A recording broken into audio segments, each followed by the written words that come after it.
Hello and welcome to Missouri Legislative Update. This month we bring you our show from the floor of the Missouri Senate.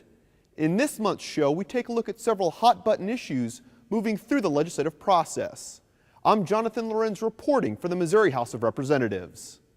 And I'm Dean Morgan reporting for the Missouri Senate. The Senate recently approved legislation pegged by Senate leaders as one of the upper chamber's top priorities for the 2015 legislative session. Senate Communications correspondent Brad Bayshore has more on Senate Bill 5. Do have it, you have adopted the substitute. By a unanimous vote, senators approved legislation aimed at reforming cities that abuse traffic fine collections to pad their local budgets. Senate Bill 5, sponsored by Senator Eric Schmidt of Glendale, is an update to the Max Creek Law, passed by lawmakers in 1995. Senator Schmidt says he filed the legislation because of recent issues in St. Louis County, where several municipalities have become too dependent on traffic tickets and fines to fund their city budgets, causing citizens to feel the pinch. We are pushing the poorest among us further into poverty. The average citizen who cannot afford a lawyer is being thrown into a debtor prison. We are not supposed to have those in this country. And the issue begins, and this issue starts with this system, this perverse system of traffic ticket schemes that exist all across the state. Under the legislation, a municipality may only fund up to 10% of its budget with traffic fines. Right now, that threshold is up to 30%. If signed into law, this provision would be phased in over the next 2 years. During debate, some senators expressed concerns about putting that big of a restriction on smaller towns in rural areas. You know, if you think about it, and the average ticket, let's say it's $50, a speeding ticket. And let's say that they write 20 tickets a month. You know, that's $1,000.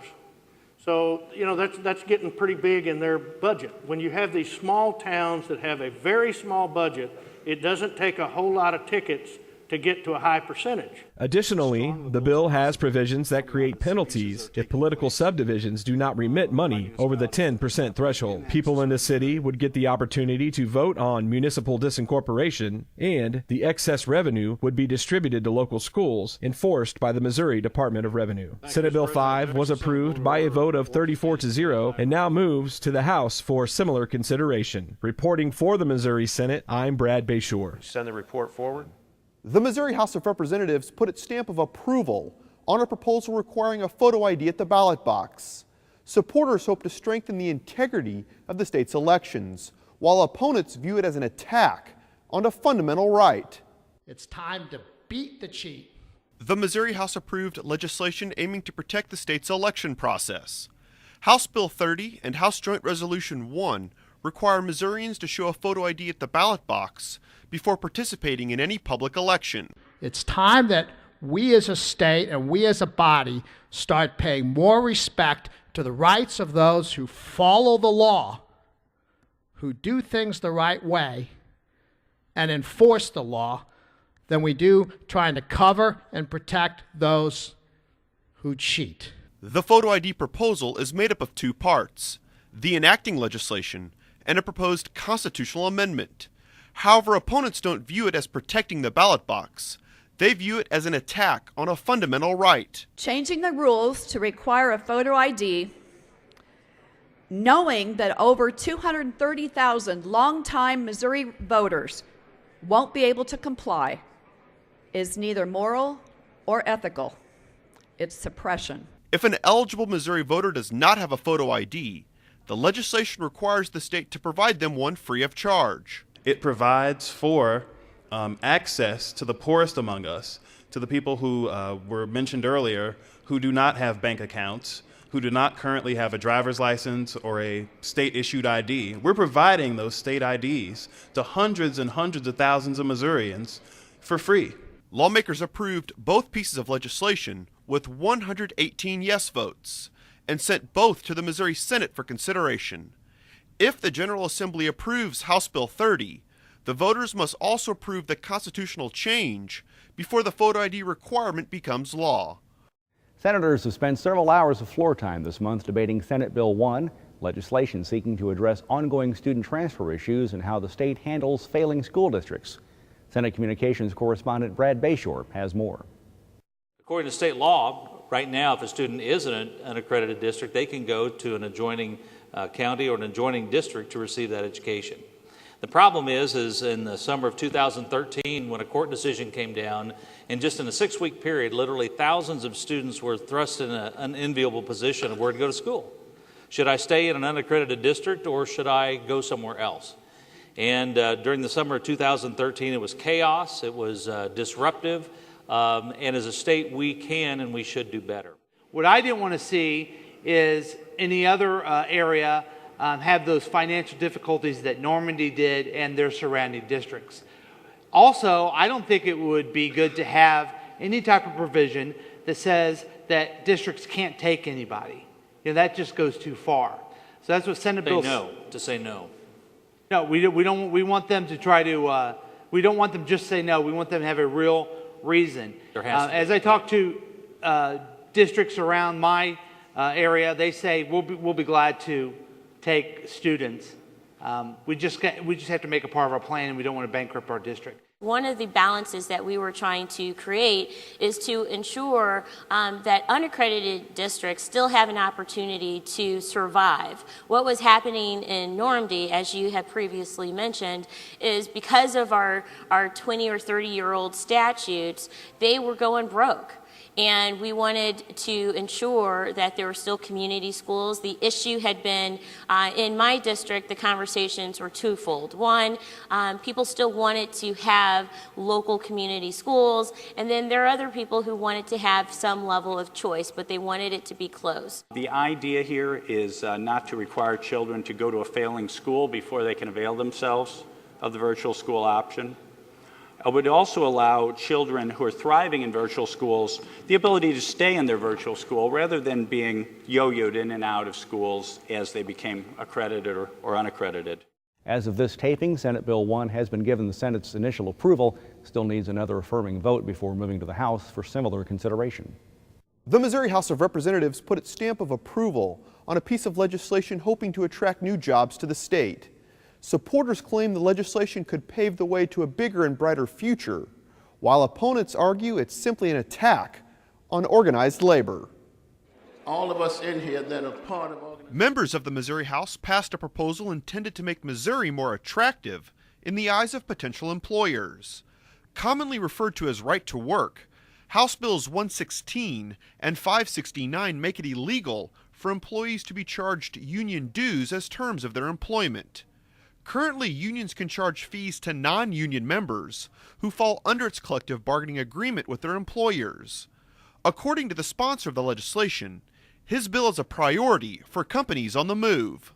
We have to be honest with ourselves and recognize that businesses, when they are looking for a new location to place their facility, they list in the high priority of that state be a state that provides worker freedom.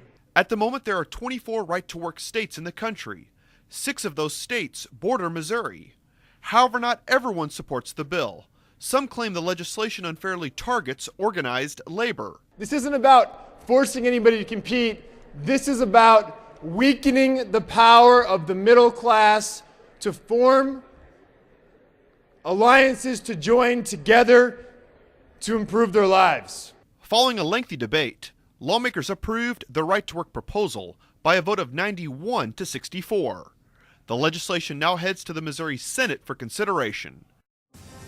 Up next on Missouri Legislative Update, we sit down with a member of the Missouri Senate to discuss a potential bond initiative and other ways the state hopes to create new jobs. But first, the University of Missouri football team visited the state capitol on the heel of its 2014 SEC East championship season. Coach Gary Pinkel and members of the football team visited with lawmakers during their visit to the state capitol. We represent the University of Missouri and the state of Missouri, okay? And we understand that. We understand the responsibility that goes with that. And obviously when we do things, good things, it's very reflective on this great state. And so we're honored in that way. I am so proud of my players, and this is just some of them. We have 127 players on our team. We just have a few here today. So proud of our players, all our coaches, and the administration, Chancellor Lofton, and all of the great things he's doing, to their hard work and what they do. And you know, the best teams I've ever coached are the ones that we're united. The closer the team, the tighter the team, the more teamwork there is. That's the best teams, the most successful teams. And that's something that we work on every single year, and when the chemistry of the team changes and the seniors leave and we start over, as we're doing right now in preparation for the next season. So we're honored to be here. And how about MIZ? Awesome. Thank you very much.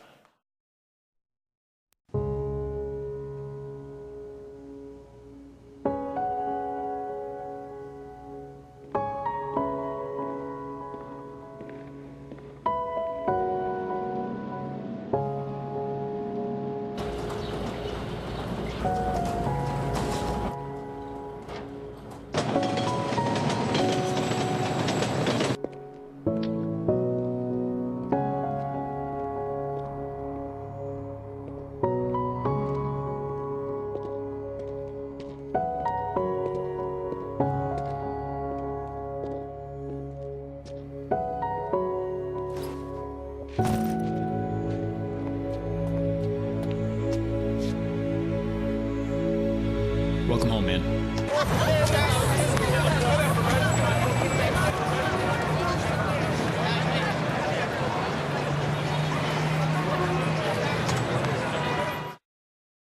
Welcome back to Missouri Legislative Update. We are in the Bingham Gallery next door to the Missouri Senate Chamber and talking with Senator Mike Parson from Bolivar.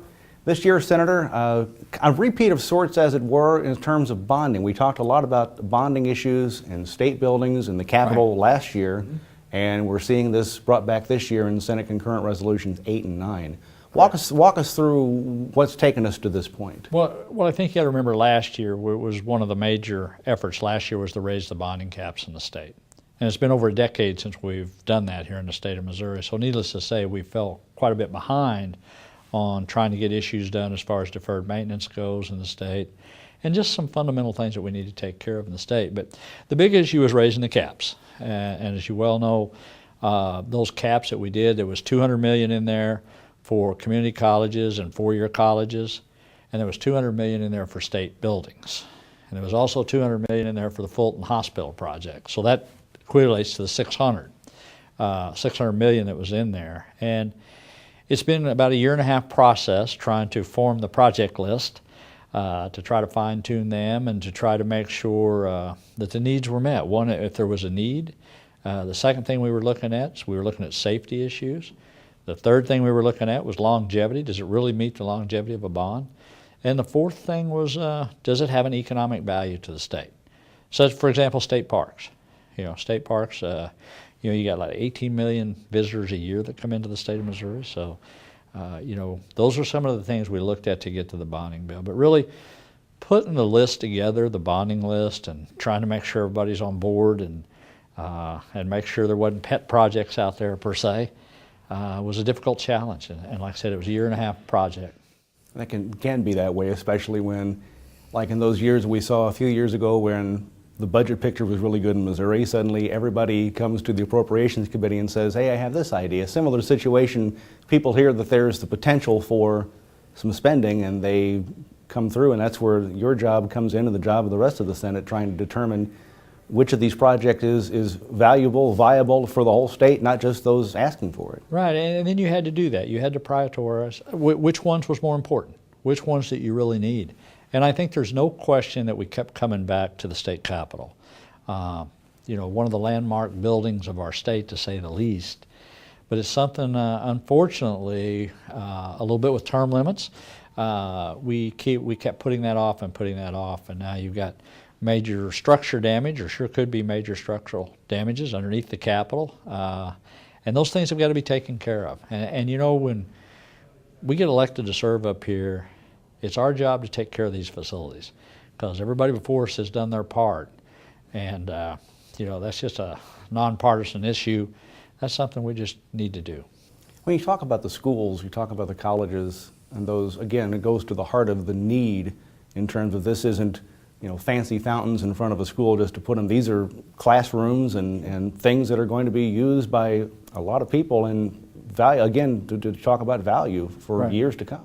Well, there's no question the next generation that's going to be coming out of our education institutions, math and science is going to play an important role in that. And to have lab spaces in our university that's over 20 years old, it's not even updated to today's standards, or in many cases, it's some of the buildings are not ADA standards. Fire escapes are not quite as safe as they should be. And frankly, it's the kind of things that it's difficult to raise money for. If you want to build a new sports stadium, it's much easier to raise money for. If you're going to put a new building, and somebody's going to get their name on it or something, it's much easier. But if you're going to put a new roof on a major building, not everybody wants to donate money to you. And again, I think that's our reason to do that. And there's just a lot of projects around the state. You know, a lot of our mental health facilities need to be upgraded for safety issues, security doors, security systems, not as much just for the safety of the people that's inside those facilities. And again, it's the universities. I think we all feel like, for myself that's had 2 kids that went through college, some grandkids coming along, I want them to feel safe when they go to university. And if that means putting up lights and different things to make that, I think those are things that we needed to do. And that's why, fortunately, we passed both those resolutions last week, and they're on to the House. Talking about Fulton State Hospital, again, when I hear about that, I think back to a few years ago when the decision was made to move from the old Missouri State Penitentiary. That was the oldest continuously used penitentiary west of the Mississippi.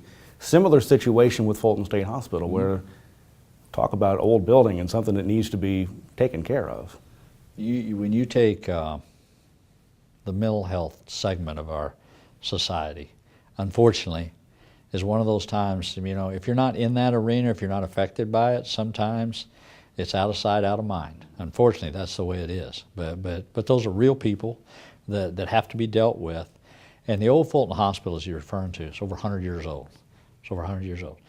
It's not been updated for a long, long time to speak of. It has the highest workers' comp rate in the state of Missouri, above the prisons, above the highway patrol, above any other the state mental hospital does. So if it's got that high of workers' comp rate in there, imagine what it's like for patients. Your employees can get to report that all the time, or you know that something happened. But for the people that are actually in that facility, you know, many, many times things will go unreported because you can't see down a hallway, because you can't observe that facility due to security reasons. And it's just so outdated for today's times. And the small things we don't think about, but in the kitchen area, no air conditioning. In the remaining minute, where is SCR 8 and 9 go after the House, and is this something that goes to a vote of the people? No, this would actually, most of these projects are ready to go. They are projects that are ready, shovel-ready projects, as we say. We've been working with the second floor through the governor's office, trying to make sure everybody's on the same page. So I would assume when we go down to the House side of it, I would hope they would keep the projects pretty close to what they are. I expect there to be changes in it, but for the most part, I would expect them to proceed forward and get this thing done that's well needed, and it's time we do it. Again, this SCR 8 and 9 on its way to the House, and from there, as the Senator said, a lot of these projects that have been a long time in coming may finally see some results. We come back in a few more minutes on Missouri Legislative Update.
So, I'm kind of new here, but I've noticed a trend.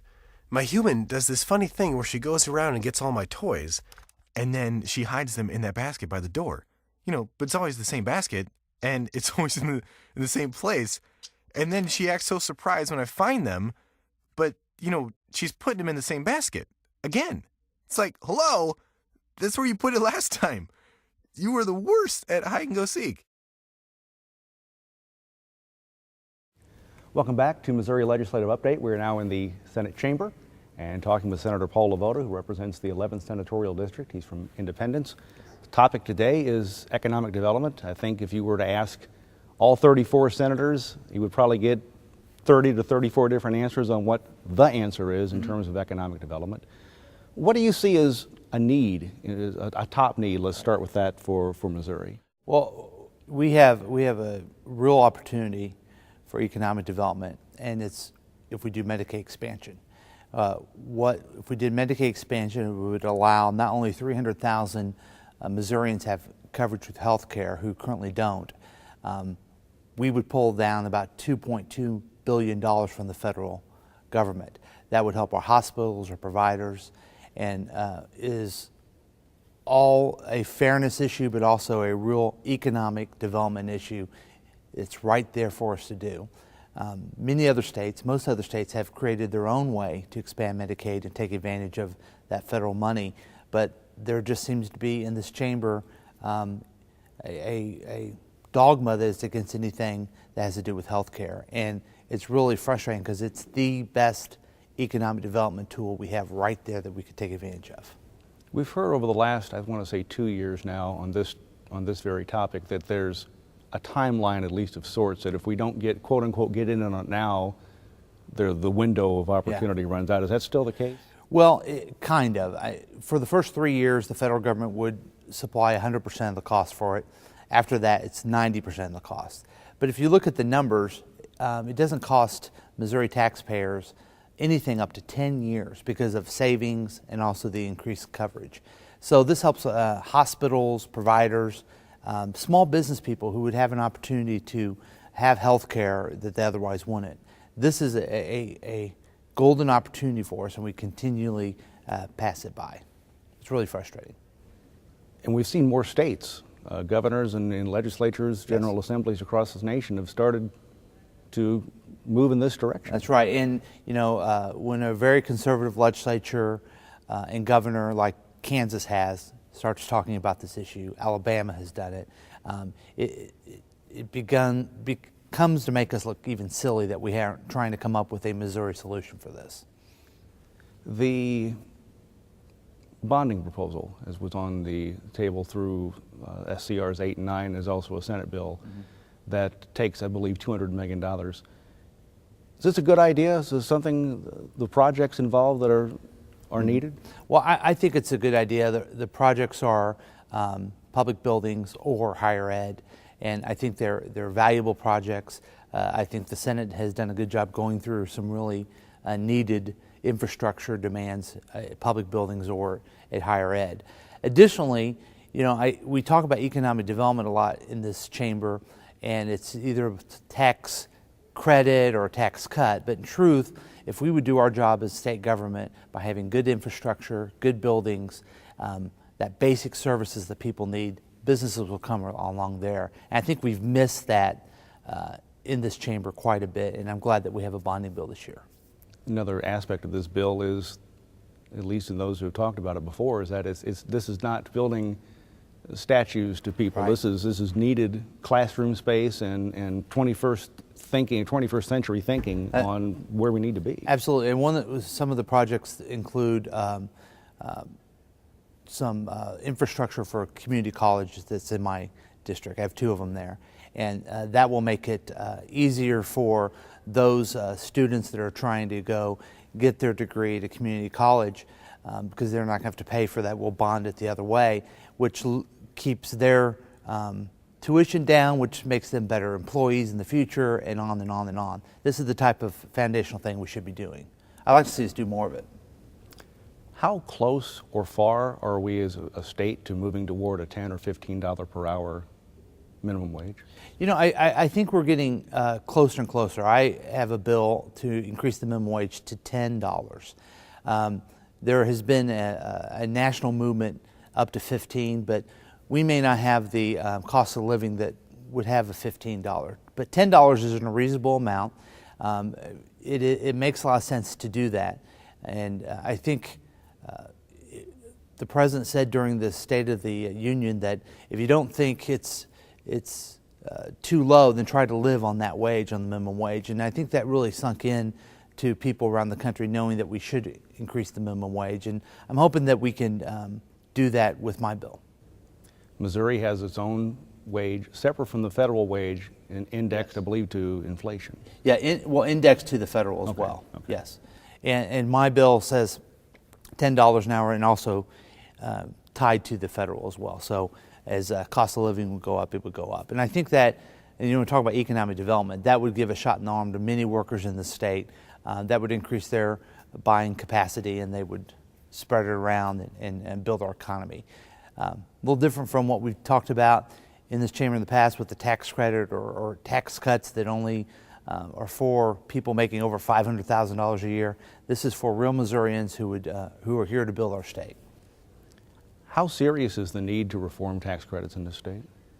You know, I think there's a serious need. I think when you have different tax credits that seem to grow without discussion by the legislature, I think it's time that we look at those.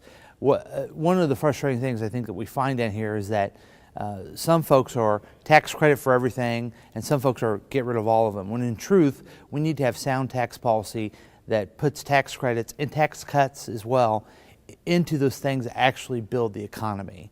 I have a bill that would give Missouri the earned income tax credit like a federal does. That would help so many working Missourians around the state, and that again, from foundation up, would build our state.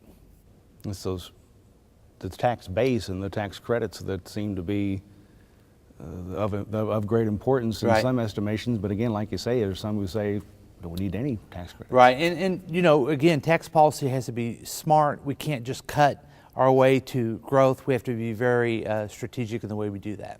If this tax credit reform were to come to fruition, is it this year? Is it? This has been another one of those issues that's just been around for forever, it seems like now. Yeah, I don't think there's appetite for it this year, and it's unfortunate. It's just a few years ago we had something that was a combined effort out of the Senate. The House didn't think it was right, and then it just died. And we have to be smart about this, and maybe put those ideas about these things that we bring to us and look at the facts. These continue to be the issues. When you talk about taxes, that's the huge, probably the biggest deal to a lot of people in Missouri as far as what they pay, how they're paid, et cetera. And these are issues we continue to watch as the legislative session rolls on. We thank Senator LeVota. Thank you. We thank you for watching. And if you have any questions about the legislation that appears in this program, please visit our website at senate.mo.gov. I'm Dean Morgan reporting from the Missouri Senate.